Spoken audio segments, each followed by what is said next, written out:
98 people who died aboard Malaysia Airlines Flight 17 come from at least 10 countries. And the crash is front-page news all over the world. USA Today says the plane was blown out of the sky, quoting Vice President Biden. In Malaysia, where the plane was headed, the New Straits Times says only crash in Ukraine. A plane crash in the middle of a war zone is a serious challenge for investigators. Deborah Hersman is a former chair of the National Transportation Safety Board. She joins us this morning from Chicago. Good morning. Let's begin by understanding the special challenge of doing this in a war zone, the investigation of a crash. So there always are logistical challenges for investigators, but I will tell you that this scene holds particular challenges, and I think it's about ensuring not just the safety of the investigators that you would send in, but also ensuring the integrity of the evidence and maintaining the preservation of that scene of the wreckage. Do you believe that so far it has been preserved, or has it already become, questionable? Well, I think probably we've all seen a lot of people engaged with the wreckage, whether it's on roads or farms or in the main wreckage area.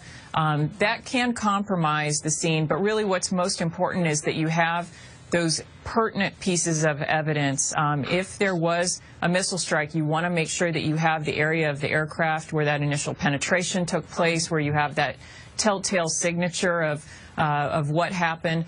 But you want to make sure you also have the black boxes and all of the other information that can really corroborate what happened, because an accident investigation isn't about one piece of evidence, it's about the totality of the information. And Deborah, there are conflicting reports this morning about the black boxes. Have they been found? If they have, who has them? Is it important that once they're found, the right person investigates the information, and there's a skill to getting the information from the black boxes?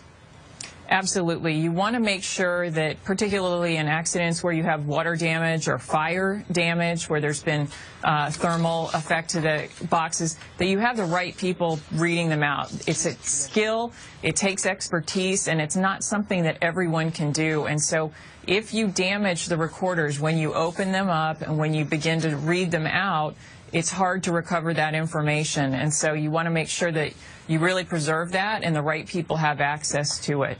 So what role do you think the U.S. can and should play in this investigation?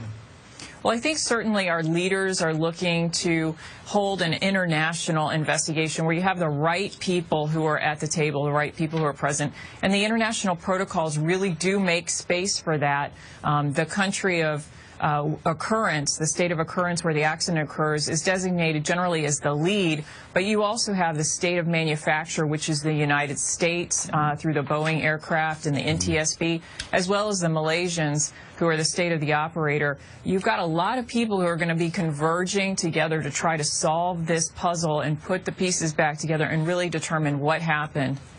All right, Deborah Hersman, thank you. Thank you.